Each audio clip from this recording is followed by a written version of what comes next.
오늘은 게임, 영상 편집 뭐 이런 무거운 용도 말고 문서 작업하고 퇴근해서 영상 감상하는 그런 이제 직장인, 학생 입장에서 갤럭시북 5 프로를 리뷰해보려고 합니다. 그래서 모델도 이제 16인치가 아니라 이제 14인치를 가져왔어요. 안녕하세요. IT는 형테크 형태 기자입니다. 오늘은 삼성의 갤럭시북 5 프로를 가져왔습니다. 여러분, 노트북의 본분이 뭐라고 생각하세요? 무게, 성능, 화면? 저는 기동성이라고 생각하는데요. 그러니까 아무리 가볍고 성능이 좋아도 매번 이제 배터리 다는 게 걱정돼가지고 어댑터 챙겨야 되고 콘센트 찾아다니고 이게 데스크탑하고 뭐가 다르냐 말이죠. 이럴 때마다 되게 현타가 오는데요. 특히 저 같은 기자들은 이제 여기저기 다니면서 현장 바닥에 앉아서 기사를 쓰거나 뭐 택시에서 이동 중에 기사를 쓰는 일도 많거든요. 그런데 그간 이제 브랜드를 떠나서 윈도우 노트북은 올데이 뭐 배터리 이렇게 하지만 뭐 반나절은커녕 두세 시간만 써도 배터리가 이렇게 다 닳아버리는 경우가 부지기수였어요. 그래서 이것저것 불편함을 감수하더라도 그 배터리가 오래가는 맥북으로 제가 갈아타야 하나 이런 고민까지 하고 있었는데요. 이번에 나온 갤럭시북 5 프로는 배터리가 진짜 오래간다는 평이 많더라고요. 그래서 온라인에서는 벌써 이게 노트북 2라는 별명이 붙을 정도로 가격 대비 성능비가 정말 좋다는 얘기가 많았습니다. 그래서 제가 삼성에서 빌려가지고 며칠간 써봤는데요. 마침 제가 먼저 노트북인 갤럭시북 3 프로를 쓰고 있거든요. 이게 23년 출시 당시에 100만 원 초반대로 살 수 있는 정말 가성비 최강 노트북이라고 해가지고 인기가 많았습니다. 그래도 배터리 성능이 아쉽다고 느꼈었는데요. 오늘은 게임, 영상 편집 뭐 이런 무거운 용도 말고 문서 작업하고 퇴근해서 영상 감상하는 그런 이제 직장인, 학생 입장에서 갤럭시북 5 프로를 리뷰해보려고 합니다. 그래서 모델도 이제 16인치가 아니라 이제 14인치를 가져왔어요. 제가 쓰는 갤럭시북 3 프로도 14인치니까 이거 요모조모 비교해서 노트북에서 노트북 2로 갈아탈 필요가 있을지 맥북병을 진짜 치료할 수 있을지 따져봤습니다. 함께 리뷰 가보시죠. 자, 외관입니다. 겉모습은 갤럭시북 3, 4와 다를 게 없습니다. 색상은 그레이와 실버 두 종류고요. 무게는 14인치가 1.23kg, 16인치가 1.56kg입니다. 14인치 기준으로 무게가 갤럭시북 3 프로보다 한 60g 정도 늘었어요. 실제로 들어보면 그렇게 체감은 안 나는 수준이고요. 왼쪽에는 3.5파이 헤드폰 단자, 그리고 USB A 타입 포트, 그리고 마이크로 SD 카드 슬롯이 있고요. 오른쪽에는 HDMI 포트, 썬더볼트 4 포트 두 개가 달려 있습니다. 아래는 펜 구멍이 있고요. 좌우로 스피커도 이렇게 달려 있죠. 앞면 삼성 로고가 갤럭시북 3와 다르게 이제 홀로그램으로 빛나고 있습니다. 네, 다음은 디스플레이입니다. 자, 2880-1800 해상도의 삼성 디스플레이 OLED 디스플레이가 들어갔습니다. 다이내믹 아몰레드 2X라고 삼성은 부르는데요. 비율은 16:10이에요. 그리고 최대 120Hz까지 지원하는 가변 주사율 패널입니다. 색 볼륨은 120%까지 지원하고 밝기는 SDR에서 400니트 수준, 그리고 HDR은 최대 500니트 정도까지 지원을 합니다. 특히 이번에 비전 부스터 기능이 추가돼가지고 야외 햇빛 아래에서도 화면을 되게 선명하게 볼 수가 있더라고요. 그리고 빛 반사 패널이 탑재돼서 그냥 노트북 열었을 때 내 얼굴이 안 보여서 좋습니다. 이거는 갤럭시북 3 프로랑 비교해보면 이제 바로 느껴지시죠? 그리고 터치는 덤입니다. 터치가 돼요, 화면에서. 그래서 베젤 부분부터 이제 화면까지 일체형으로 이렇게 유리로 돼 있죠. 그러니까 저는 노트북 화면 손으로 잘 안 만지는 스타일이긴 한데 가끔씩 이렇게 성질이 급해지면 유용할 때도 있습니다. 키보드 및 터치패드입니다. 16인치는 10키가 탑재됐지만 14인치는 그런 거 없습니다. 거기에 코파일럿 키가 들어갔어요. 우상단에는 지문인식 키가 있고요. 결정적으로 키감이 좀 달라졌어요. 이건 갤럭시북 3 프로 타이핑 소리고요. 이게 갤럭시북 5 프로 타이핑 소리입니다.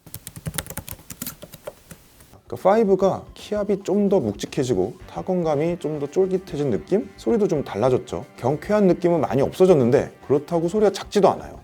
이 점은 고려해 주시고요. 터치패드는 겉으로 봐서는 모르겠는데 직전작이죠. 갤럭시북 4 프로보다 개선이 됐다고 해요. 손바닥 영역을 세분화해서 터치를 정밀하게 인식하고 팜 리젝션이라고 해서 손바닥이 닿아도 오동작을 거의 안 하게 했다고 합니다. 보시면 가운데서부터 커서를 이렇게 옮기면 가장자리에서도 커서가 쭉 같이 따라가는데 가장자리부터 이거 시작하면 민감도가 되게 낮아져서 이렇게 움직이기가 어렵습니다. 오작동을 방지하기 위해서 이렇게 했다고 해요. 근데 이거는 제가 쓰는 갤럭시북 3 프로도 잘 돼요. 써보면 팜 리젝션 이런 것도 다 잘 됐다. 전전작도 잘 됐다. 이 정도로 결론 짓고 넘어갈게요. 자, 프로세서입니다. 인텔 루나 레이크 프로세서가 탑재된 모델이죠.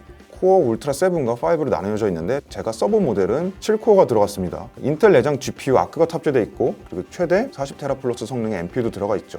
이게 그래서 온디바이스 AI에 특화되어 있다고 합니다. 램은 16기가, 32기가 LPDDR5X가 들어있습니다. 제가 쓴 건 16GB 모델이에요. 자, 이게 루나 레이크 칩을 우리가 확대해서 본 모양인데요. 여기는 이제 프로세서가 있고 여기 램이 두 개가 붙어 있습니다. 그러니까 한마디로 처음에 램을 업그레이드 하지 않으면 중간에 추가를 못 한다는 말이죠. 그리고 루나레이크는 이제 인텔이 자기가 안 만들고 TSMC에 의뢰해가지고 3나노 공정으로 제조를 했어요. 설계도 뭐 잘했고 그 제조 공정도 괴물급이라서 이게 전성비가 엄청 좋아졌습니다. 이게 전성비라는 게 동일한 전력 소모에서 성능이 더 향상됐다 이런 말인데요. 그래서 제가 이제 웹브라우징 그런 테스트를 해봤는데 이게 스피드미터 3.0이라는 벤치마크 그 사이트인데 페이지 반응 속도가 얼마나 빠른지 이런 거를 보여주는 검사입니다. 이걸 해보니까 갤북 5 프로는 어댑터 연결했을 때 23.0이 나왔고 해제 시 20.9가 나왔습니다. 점수가 높을수록 인터넷 페이지 반응 속도가 빠른 거라고 보시면 돼요. 반면에 갤럭시북 3 프로는 연결했을 때 13.3, 연결 안 했을 때 9.12가 나왔죠. 상대적으로 이게 갭이 큽니다. 성능차가 있다는 거예요. 자, 곧바로 배터리로 갈게요. 배터리는 14인치에 63W시 그리고 16인치 모델에 76W시 용량이 탑재됐습니다. 갤럭시북 3, 4랑 동일한 용량인데요. 홈페이지에는 최대 21시간 영상이 가능하다 그러는데 이거는 사실 굉장히 제약된 조건에서 뽑아낸 성능이고 저처럼 이거 업무용으로 노트북 쓰시는 분들은 문서 작업하고 서핑하고 AI 돌리고 이러면서 실사용 시간이 중요하잖아요. 제가 이거를 밤에 100% 충전하고 빼둔 다음에 최적 모드로 해놓은 다음에 하루 종일 써봤습니다. 오후부터는 기사 작성하느라 영상도 보고 인터넷도 하고 문서도 좀 빡세게 돌렸는데 오후 1시에 80%쯤에서 시작해가지고 8%까지 쭉 내려온 게 이게 오후 6시 40분이에요. 하루 종일 화면 켜짐 시간 보면은 7시간 37분, 꺼진 시간은 6분, 대기 시간 1시간 13분이죠. 그리고 이거는 제가 1년 동안 쓴 갤럭시북 3 프로입니다. 쓴 지 좀 됐다는 거는 감안해 주시고요. 화면 켜짐 시간이 2시간 29분, 꺼짐 시간이 49분, 절전 2시간 3분 요 정도 갔습니다. 이게 대기 전력도 생각보다 많이 먹고 특히 웹브라우저가 배터리를 너무 먹더라고요. 그리고 갤럭시북 3는 어댑터 연결을 했을 때와 안 했을 때 문서 작업, 웹서핑 때 이제 버벅임 차이가 좀 컸습니다. 근데 이제 갤럭시북 5 프로는 제가 써봤을 때는 어댑터를 빼지 않고 그냥 배터리 모드로 써도 속도 차이가 그렇게 크지 않아요. 그래서 그게 정말 만족스럽습니다. 자, CPU 벤치도 돌려봤습니다. 이제 벤치마크를 돌려봐도 어댑터 모드와 배터리 모드의 차이가 크게 없었습니다. 3D 마크를 돌려봤을 때 수치상으로도 거의 두 모드 간 격차가 보이지 않았습니다. 주로 업무용으로 쓸 거지만 게임도 안 돌려볼 수가 없죠. 오버워치는 대부분 높은 옵션으로 60에서 70프레임 정도가 나왔고요. 그래도 딜레이 없이 원활하게 하려면 낮음이나 모두 낮음 옵션을 하고 안정적으로 하는 걸 추천을 드립니다. 프로스트 펑크 2 게임도 해봤는데요. 이게 GPU를 엄청 갈구는 게임이거든요. 이거는 대부분 최하 옵션에서 40프레임대 나왔습니다. 돌릴 수는 있지만 웬만해서는 업무용으로 써라 이런 느낌이 들었어요. 발열과 소음입니다. 윈도우 노트북 쓰면서 정말 열받는 게 발열이랑 소음이죠. 이게 부팅만 해도 막 펜이 우렁차게 돌아가요. 이게 참 거슬렸었는데 이번 갤럭시북 5 프로는 웬만해서는 펜 소리 듣기 어렵습니다. 물론 게임할 때는 펜이 팽팽 돌아가고 펜 구멍에서 뜨끈한 바람 나옵니다. 그런데 문서 작업하거나 영상 감상 정도만 한다? 그럼 정말 조용하고 아늑하게 쓰실 수 있을 거예요. 저도 되게 만족스러웠거든요. 다음은 스피커입니다. 들어보시죠.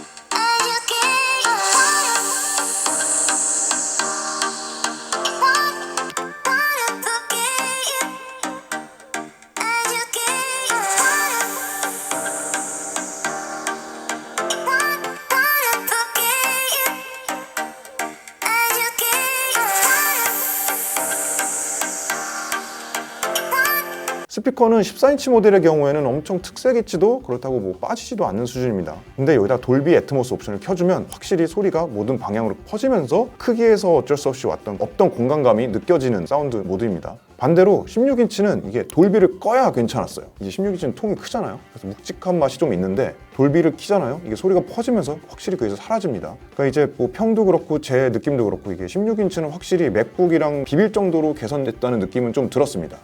AI 기능입니다. 온디바이스 AI 노트북이라고 하니까 AI 기능도 알차게 넣었겠죠. 여기 코파일럿 버튼이 있습니다. 이건 기본적으로 MS에서 제공하는 AI 기능 불러서 이것저것 검색도 할 수 있고 문서도 만들 수 있는 그런 기능이고 갤럭시북에도 들어간 게 AI 셀렉트라고 갤럭시 스마트폰에 들어간 서클 투 서치 기억하시죠? 화면에서 이렇게 사진이나 이런 거를 동그라미만 하면 이제 검색을 해주는 그런 기능 그게 노트북에도 들어왔습니다. 셀렉트 AI를 실행을 하시거나 펑션 S키로 단축키로 실행을 하면 이렇게 켜집니다. 커서로 쭉 긋거나 아니면 그냥 화면 터치에 손으로 이렇게 그으면 이렇게 화면의 내부 텍스트나 그림, QR까지 심지어 인식을 해서 이렇게 검색을 해줍니다. 이게 MS랑 같이 해서 그런지 오른쪽에 검색 결과는 빙으로 떠요. 외국 쇼핑몰에서 사진으로 된 상품 설명을 내가 번역을 하거나 이미지 검색을 할 때 유용할 것 같습니다. 그리고 삼성 갤러리 앱이 노트북에도 있거든요. 여기서 보시면 이렇게 사진 업스케일링도 가능합니다. 예전에 화질부지 사진들 있죠. 그거를 이렇게 AI로 업스케일링을 해준다는 건데 이런 건 재미로 해볼 만한 것 같습니다. 자, 결론입니다. 갤럭시북 5 프로를 며칠간 써보니까 확실히 이게 배터리 지속 시간이랑 소음 측면에서 개선점을 확 느낄 수 있었습니다. 특히 14인치 256기가 깡통 모델이 가성비가 아주 좋은 것 같더라고요. 그러니까 출시 후 프로모션으로 이제 150만 원 언더로 살 수 있으니까 이게 되게 가성비가 되게 좋은 것 같아요. 뭐 이것으로 일단 제 맥북병은 잠정 치료가 됐고요. 내가 만약에 지난해 출시한 갤럭시북 4 프로를 쓰거나 M1 칩 이상이 달린 맥북을 쓰시는 분들은 넘어오기가 애매할 수도 있는데, 노트북 1, 제가 쓰고 있는 갤럭시북 3 프로 이하를 쓰시는 이용자들은 이번에 한번 바꿔보면 정말 만족할 것 같다는 생각이 들었습니다. 오늘 형테크는 여기까지고요. 더 궁금한 내용이나 느낀 점 있으시면 댓글 달아주세요. 좋아요, 구독, 알림 설정 잊지 마시고요. 감사합니다.